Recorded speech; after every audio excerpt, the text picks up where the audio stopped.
Welcome back to Balaji travelogues. ಇವತ್ತು T ಟಿಗೆ ಬಾಡಿಗೆ ಇದೆ, ಬಸ್ಸು ಎಲ್ಲೂ ಆಗಿಲ್ಲ ಬಾಡಿಗೆ. ಹಾಗಾಗಿ ಟಿ ಟಿಗೆ 2 ದಿನ ಗೋವಾ ಆಗಿದೆ. ಗೋವಾ ಪಿಕಪ್ ಮಾಡೋಕ್ಕೆ ನಾನೀಗ ಹೋಗ್ತಾ ಇದ್ದೀನಿ. ಅಭಿ ಕೂಡ ಇಲ್ಲೇ ಇದ್ದಾನೆ. ಬನ್ನಿ ಅಣ್ಣ ನಿಲ್ಲಿಸಿ ಏನೋ ಕೊಡ್ತೀನಿ ಅಂತ ಅಂದ. ಬರ್ರಿ ನಿಲ್ಲಿಸ್ಬಿಟ್ಟು ನೋಡೋಣ ಏನು ಕೊಡ್ತಾನೆ ಅಂತ.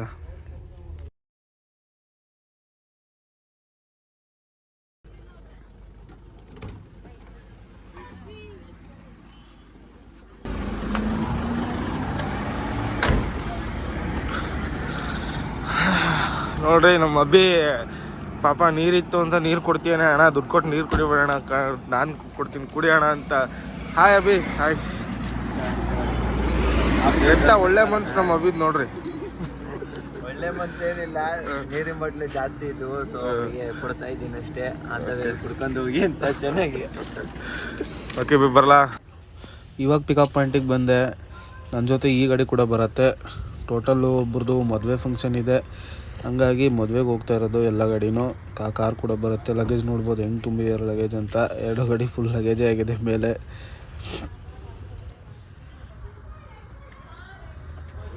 ಇವಾಗ ಅಲ್ಲಿಂದ ಬಂದು ಲಗೇಜ್ ಮೇಲೆಲ್ಲ ಹತ್ತಿ ಎಲ್ಲ ಲಗೇಜ್ ಎಲ್ಲ ಕಟ್ಬಿಟ್ಟು ಇವಾಗ ಜಸ್ಟ್ ಇಳಿದು ಬಂದೆ. ಇನ್ನೊಂದು 10 to 15 ಮಿನಿಟ್ಸಲ್ಲಿ ಇನ್ನೇನು ಹೊರಡ್ತೀವಿ. ಡೈರೆಕ್ಟ್ ಗೋವಾ ಹೋಗಿ ಮದುವೆ ಮುಗಿಸ್ಕೊಂಡು ರಿಟರ್ನ್ 2 or 3 days ಆಗತ್ತೆ ಬರೋದು. ಮೊನ್ನೆ ನೋಡೋಣ ಮುಂದೆ ಏನೇನಾಗತ್ತೆ ಅಂತ.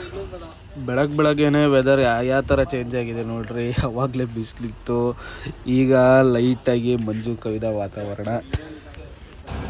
ಇವಾಗ ಎಲ್ಲರನ್ನೂ ಪಿಕಪ್ ಮಾಡಿಕೊಂಡು ಗಾಡಿಗೆ ಡೀಸೆಲ್ ಹಾಕ್ಸೋಣ ಅಂತ ಬಂದ್ವಿ. ನನ್ನ ಗಾಡಿಗೆ ಆಲ್ರೆಡಿ ಡೀಸೆಲ್ ಇತ್ತು, ಹಾಗಾಗಿ ಫುಲ್ ಟ್ಯಾಂಕ್ ಮಾಡೇ ನಿಲ್ಲಿಸಿದ್ದು ನೆನ್ನೆ, ಹಂಗಾಗಿ ಹಾಕ್ಸಿಲ್ಲ. ನಮ್ಮ ಫ್ರೆಂಡ್ ಗಾಡಿ ಇನ್ನೊಂದು ಗಾಡಿಗೆ ಡೀಸೆಲ್ ಹಾಕ್ಸ್ತಾ ಇದ್ದಾರೆ. ಇಲ್ಲಿಂದ ಡೀಸೆಲ್ ಹಾಕ್ಸ್ಕೊಂಡು ಈಗ ಹೊಡ್ತೀವಿ. ಕಾರ್ಗಳೆಲ್ಲ ಮುಂದೆ ಹೋಗಿದೆ. ನಮ್ಮದು 2 ಗಾಡಿ ಜೊತೆಗೆ ಹೋಗೋಣ ಅಂತ ಪ್ಲ್ಯಾನ್ ಹಾಕಿದ್ದೀವಿ. ಜೊತೆಗೆ ಹೋಗ್ತೀವಿ, ಯಾಕಂದರೆ ಇಬ್ಬರು ಒಂದೇ ಆಗಿರೋದ್ರಿಂದ ಜೊತೆಗೆ ಹೋಗ್ತೀವಿ. ಬನ್ನಿ ಮುಂದೆ ತಿಂಡಿ ಎಲ್ಲಿ ತಿಂತೀವಿ ನೋಡೋಣ. ಮೋಸ್ಟ್ ಆಫ್ ಸಾಗರದಲ್ಲಿ ತಿನ್ಬೋದು ಅನಿಸುತ್ತೆ, ನೋಡೋಣ ಬನ್ನಿ. ಡೀಸೆಲ್ ಹಾಕ್ಸ್ಕೊಂಡು ಫಸ್ಟ್ ಓಡೋಣ.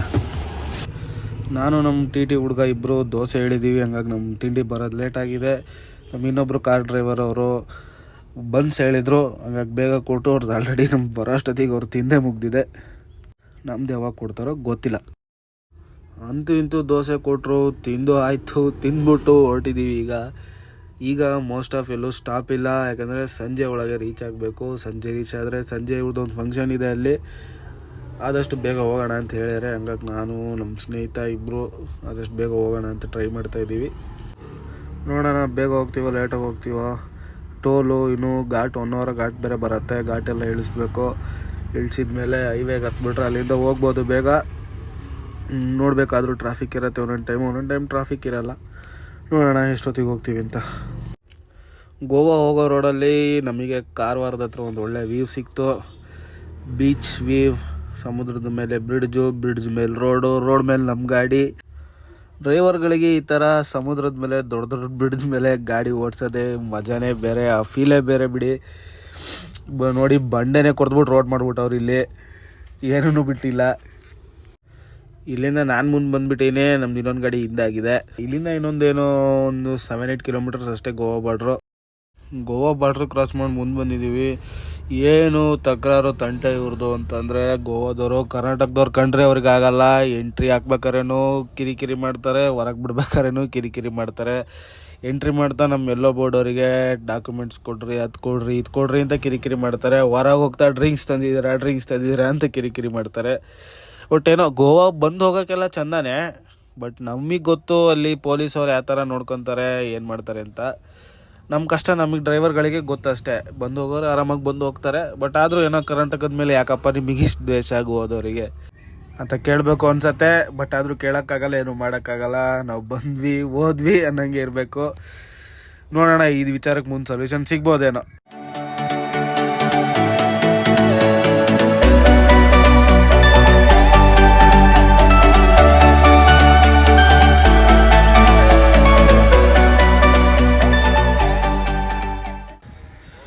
ಪಣಜಿ ಸಿಟಿಗಿಂತ ಮುಂಚೆನೇ ವಾಸ್ಕೋ ಅಂತ ಬರುತ್ತೆ.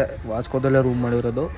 ಇವ್ರದ್ದು ಒಂದು ಇವೆಂಟ್ ಆರ್ಗನೈಸ್ ಮಾಡಿದ್ದಾರೆ, ಇಲ್ಲೇ ರೂಮ್ ಕೊಟ್ಟಿದ್ದಾರೆ. ಹಂಗಾಗಿ ನಾವು ಅವ್ರು ಹೇಳಿದ ಟೈಮ್ಗಿಂತ ಅರ್ಧ ಗಂಟೆ ಮುಂಚೆನೇ ಬಂದಿದ್ದೀವಿ. ಬೇಗ ಅವ್ರು ಸಂಜೆ ಒಂದು 6:30-7 ಗಂಟೆ ಅಂತ ಅಂದಿದ್ರು. ಒಂದು 5:45 ಬಂದಿದ್ದೀವಿ. ಈಗ 5:45 ಆಗಿದೆ ಟೈಮು. ನೋಡ್ಬೋದು 5:45 ವಾತಾವರಣ ಹೆಂಗಿದೆ. ಗೋವಾ ವಾತಾವರಣ ಸೆಕೆ ಅಂದರೆ ಸೆಕೆ, ಏನು ಮಾಡೋಂಗಿಲ್ಲ. ಸಮುದ್ರದ ತೀರ ಅಂದಮೇಲೆ ಸೆಕೆ ಇದ್ದಿದ್ದೆ. ಲಗೇಜೆಲ್ಲ ಇನ್ನೂ ಇಳಿಸ್ಕೊಂಡಿಲ್ಲ, ಇನ್ನೇನು ವೆಯ್ಟ್ ಮಾಡಿಸ್ತಾ ಇದ್ದಾರೆ. ಲಗೇಜ್ ಇಳಿಸ್ಕೊಂಡ್ಬಿಟ್ರೆ ನಾವು ಒಂಚೂರು ಹೋಗಿ ಫ್ರೆಶ್ ಅಪ್ ಆಗಿ ಸ್ವಲ್ಪ ಒಂದು ಟೀಗಿ ಕುಡ್ಕೊಂಡು ಬರ್ಬೋದು. ನಮ್ಮ ಹುಡುಗ ಒಬ್ಬನೇ ಏಕಾಂಗಿ ಥರ ನಡ್ಕೊಂಡು ಹೋಗ್ತೀನಿ. ಬಾರ ಹೋಗೋಣ ಅಂದರೆ ಲಗೇಜ್ ಇಳಿಸ್ಬಿಟ್ಟು ಹೋಗೋಣ ಅಂತ ಅಂದ. ಆಯಿತು, ಅವ್ರದ್ದೆಲ್ಲ ಲಗೇಜ್ ಇಳಿಸ್ಬಿಟ್ರೆ ನಮಗೂ ಸಮಾಧಾನ ಇರುತ್ತೆ. ಆರಾಮಾಗಿ ಹೋಗಿ ಒಂದು ಟೀ ಕುಡ್ಕೊಂಡ್ಬಂದು ಸ್ವಲ್ಪ ರೆಸ್ಟ್ ಮಾಡ್ಬೋದು. ಇವತ್ತು 2ನೇ ದಿನ. ನಿನ್ನೆ ಸಂಜೆ ಟೀ ಕುಡಿಯೋಣ ಅಂತ ಅಂದ್ಕೊಂಡು ಸುಮ್ಮನೆ ಹಂಗೆ ಲಗೇಜ್ ಇಳಿಸ್ಲಿ ಅಂತ ರೆಸ್ಟ್ ಮಾಡೋಣ ಅಂತ ಮಲ್ಕೊಂಡವ್ರು ಹಂಗೆ ಮಲ್ಕೊಂಡಿದ್ದೀವಿ.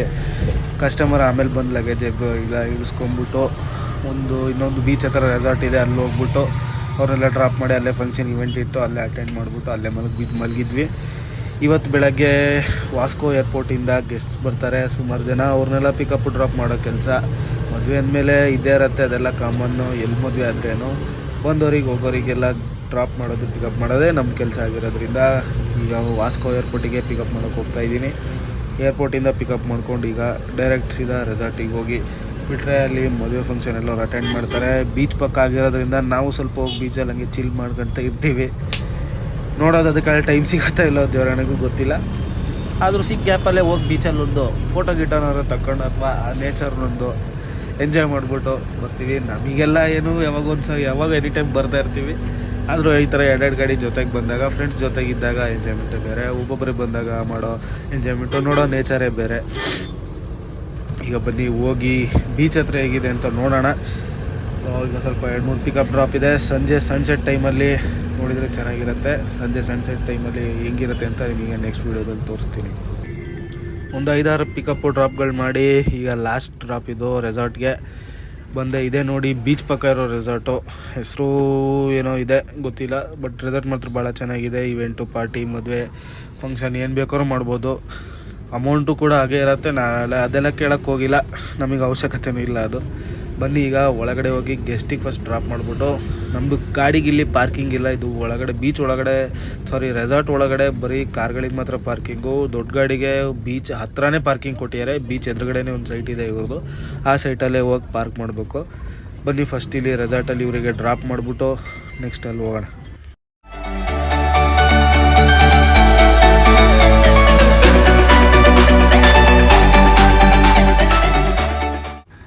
ಇದೇ ನೋಡ್ರಿ ನಮ್ಮ ಪಾರ್ಕಿಂಗು. ಖಾಲಿ ಜಾಗ, ಪೂರಾ ಕಾಂಪೌಂಡ್ ಇದೆ, ಗೇಟ್ ಇದೆ, ಬೀಗ ಬೇರೆ ಹಾಕ್ತಾರಂತೆ. ಬೀಗ ನಮ್ಮ ಕೈಲೇ ಕೊಡ್ರಿ ಅಂತಲೂ ಹೇಳಿದ್ದೀವಿ. ಯಾಕಂದರೆ ಎಷ್ಟು ಮಿಡ್ನೈಟು ಏನಾರು ಇದ್ದರೆ ಸಿಚುವೇಶನ್ಸ್ ಮತ್ತು ಅವ್ರಿಗೆ ಕಾಯೋಕ್ಕಾಗಲ್ಲ ಅನ್ನೋದಕ್ಕೋಸ್ಕರ ಈಗ ನಾನು ನಮ್ಮ ಹುಡುಗ ಇಬ್ಬರು ಬೀಚ್ ಕಡೆ ಹೋಗೋಣ ಅಂತ ಹೋಗ್ತಾಯಿದ್ದೀವಿ ನಡ್ಕೊಂತ. ಇದೇ ನೋಡ್ರಿ ಬೀಚು. ಈ ಬೀಚ್ ಹೆಸರು ಬಾಗ್ಮೋಲೋ ಬೀಚ್ ಅಂತ. ನಾವು ಬಿಟ್ಟಿದ್ದ ರೆಸಾರ್ಟ್ ಹೆಸರು ಕೂಡ ಅದೇ, ಬಾಗ್ಮೋಲೋ ಬೀಚ್ ರೆಸಾರ್ಟ್ ಅಂತ ಹೆಸರು. ಪಕ್ಕದಲ್ಲೇ ದೊಡ್ಡ ಏರ್ಪೋರ್ಟ್ ಇದೆ. ಒಂದೊಂದು ಟೈಮ್ ಫ್ಲೈಟು ಆವಾಗಲೇ ಒಂದೇ ಸಲ ಮೈಮೇಲೆ ಹೋದಂಗಾಯ್ತು, ವೀಡಿಯೋ ಮಾಡೋಕ್ಕಾಗಲಿಲ್ಲ. ಬನ್ನಿ ಇವಾಗ ನಮ್ಮ ದೃಷ್ಟಕ್ಕೆ ಈಗ ಯಾವ್ದಾದ್ರು ಒಂದು ಹೋಗತ್ತೇನೋ ನೋಡೋಣ. ವ್ಯೂ ಮಾತ್ರ ತುಂಬ ಚೆನ್ನಾಗಿದೆ. ಬೀಚಲ್ಲಿ ಅಂತ ಜನನೂ ಏನಿಲ್ಲ, ಆರಾಮಾಗಿ ಎಂಜಾಯ್ ಮಾಡ್ಕೊಂಡು ಇರ್ಬೋದು. ರೆಸಾರ್ಟ್ ಮಾತ್ರ ಅಲ್ಟಿಮೇಟ್ ಆಗಿದೆ. ಬೀಚ್ ಪಕ್ಕನೇ ಇದೆ, ಅಲೆಲ್ಲ ಬಂದು ಹೊಡೆಯುತ್ತೆ ಕಾಂಪೌಂಡಿಗೆ. ಇಲ್ಲಿ ತನಕ ನಡ್ಕೊಂತ ಬಂದ್ವಿ. ಈಗ ಇಲ್ಲಿ ಬಂಡೆ ಮೇಲೆ ಕುತ್ಕೊಂಡು ವ್ಯೂ ಎಂಜಾಯ್ ಮಾಡ್ಕೊಂಡು ಮತ್ತೆ ರಿಟರ್ನ್ ಗಾಡಿ ಹತ್ರ ಹೋಗ್ಬೇಕೀಗ.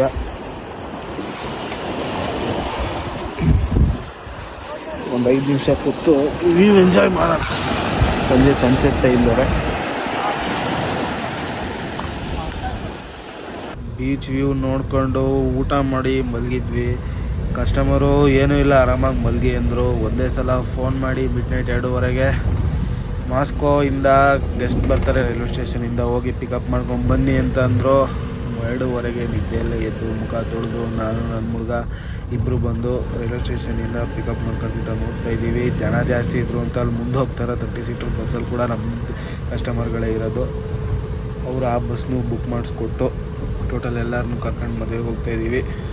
ನೋಡ್ರಿ ಹಿಂಗೆ ಡ್ರೈವರ್ ಜೀವನ. ಯಾವಾಗ ಅವ್ರು ಹೇಳ್ತಾರೋ ಅವಾಗ ಎದ್ದು ಹೋಗ್ಲೇಬೇಕಾಗತ್ತೆ, ಎಷ್ಟೇ ಸುಸ್ತಾಗಿರಲಿ ಏನೇ ಆಗಿರಲಿ. ಟೈಮ್ ನೋಡಿ 3 ಗಂಟೆ ಆಗಿದೆ. ಈಗ ಹತ್ತತ್ರ ಇದ್ದೀವಿ. 35-40 ಕಿಲೋಮೀಟ್ರ್ ಆಗುತ್ತೆ. ಆ ಗಾಡಿ ಕೂಡ ಹಿಂದೆ ಬರ್ತಾ ಇದೆ. ಈಗ ಹೋಗಿ ಮತ್ತೆ ನಾವು ಮಲಗೋದೇ ಒಂದು ಅರ್ಧ-ಮುಕ್ಕಾಲು ಗಂಟೆ ಬೇಕು ನಿದ್ದೆ ಬರೋಕ್ಕೆ.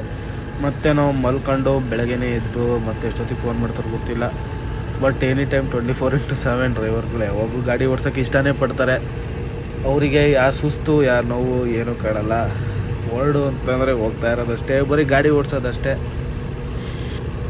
ಅದರಲ್ಲೇ ಖುಷಿ ಕಾಣೋದೇ ಡ್ರೈವರ್ ಅಷ್ಟೇ. ಇಷ್ಟು ಹೇಳೋಕ್ಕೆ ಇಷ್ಟಪಡ್ತೀನಿ. ಬನ್ನಿ ಹೋಗಿ ಫಸ್ಟು ಡ್ರಾಪ್ ಮಾಡಿಬಿಟ್ಟು ನಿದ್ದೆ ಮಾಡೋಣ. ಒಳ್ಳೆ ನಿದ್ದೆ ಮಾಡ್ಬಿಟ್ಟು ಬೆಳಗ್ಗೆ ಎಲ್ಲೆಲ್ಲಿಗೆ ಹೇಳ್ತಾರೋ ಏನೋ ಗೊತ್ತಿಲ್ಲ, ನೋಡ್ಬೇಕು. ಈಗ ಹೋಗ್ಬಿಟ್ಟು ಫಸ್ಟು ಗಾಡಿ ನಮ್ಮ ಪಾರ್ಕಿಂಗಲ್ಲಿ ಹಾಕಿ ಬೀಚ್ ಹತ್ರ ಒಳ್ಳೆ ಗಾಳಿಯಲ್ಲಿ ಮಲಗೋವಂಥದ್ದಂತೂ ಇಲ್ಲ. ಗಾಡಿ ಒಳಗೆ ಲಾಕ್ ಮಾಡ್ಕೊಂಡೇ ಮಲಗಲೇಬೇಕು. ಏನು ಮಾಡೋಂಗಿಲ್ಲ, ಹೊರಗಡೆ ಮಲಗೋಕ್ಕೆ ಕಳ್ಳರ ಕಾಟ ಜಾಸ್ತಿ. ಹಾಗಾಗಿ ಎಲ್ಲ ಸೇಫ್ಟಿನೂ ನಾವು ನೋಡ್ಕೊಬೇಕಾಗತ್ತೆ ಹೊರಗಡೆ ಬಂದಾಗ. ಇವಾಗ ಬಂದು ರೀಚ್ ಆದ್ವಿ. ಟೈಮ್ ನೋಡ್ಬೋದು 3:03 ಆಗಿದೆ. ಒಂದು ಅರ್ಧ ಗಂಟೆಲಿ ಬಂದ್ವಿ. ಬನ್ನಿ ಈಗ ಗಾಡಿ ಒಳಗಡೆ ಹೋಗಿ ತಣ್ಣಗೆ ಮಲ್ಗೋಣ. ಒಂದು ಸಣ್ಣ ಒಂದಂಗೆ ವಾಕ್ ಹೋಗಿ ಬಂದ್ವಿ. ನಿದ್ದೆ ಏನು ಬರ್ತಾಯಿಲ್ಲ, ನೋಡೋದು ಮಲ್ಕೊಂಡು ನಿದ್ದೆ ಬರ್ಸ್ಕೊಂಡ್ಲೇಬೇಕು. ಮತ್ತಿಲ್ಲ ಬೆಳಗ್ಗೆ ನಾಳೆ ಡ್ಯೂಟಿ ಮಾಡ್ತಾ ನಿದ್ದೆ ಬಂದ್ಬಿಡತ್ತೆ. ಮಲ್ಕೊಂಡು ಬೆಳಗ್ಗೆ ಏನು ಕೆಲಸಗಳು ಏನಾಗುತ್ತೆ ನೋಡೋಣ. ಮೋಸ್ಟ್ ಆಫ್ ನಾಳೆ ಹೊರಡೋದು ರಿಟರ್ನ್ ಊರಿಗೆ ಅನಿಸತ್ತೆ. ನೋಡಬೇಕು. ಈ ಕಸ್ಟಮರು ಕೇಳಿದಾಗ ಹೇಳಿದ್ರು ಅವರು ಹೊರಡ್ಬೇಕು ಊರಿಗೆ ಅಂತ. ನೋಡೋಣ ಬನ್ನಿ. ನಾಳೆ ಊರಿಗೆ ಹೊರಟ್ರೆ ಬೇಗ ಹೋಗಿ ಊರು ಸೇರ್ಕೊಂಬಿಡೋಣ. ಈಗ ರಿಟರ್ನ್ ಊರಿಗೆ ಹೊರಟಿದ್ದೀವಿ. ಹೊರಡ್ತಾ ಬೆಳಗ್ಗೆನೇ ಹೊರಟ್ವಿ.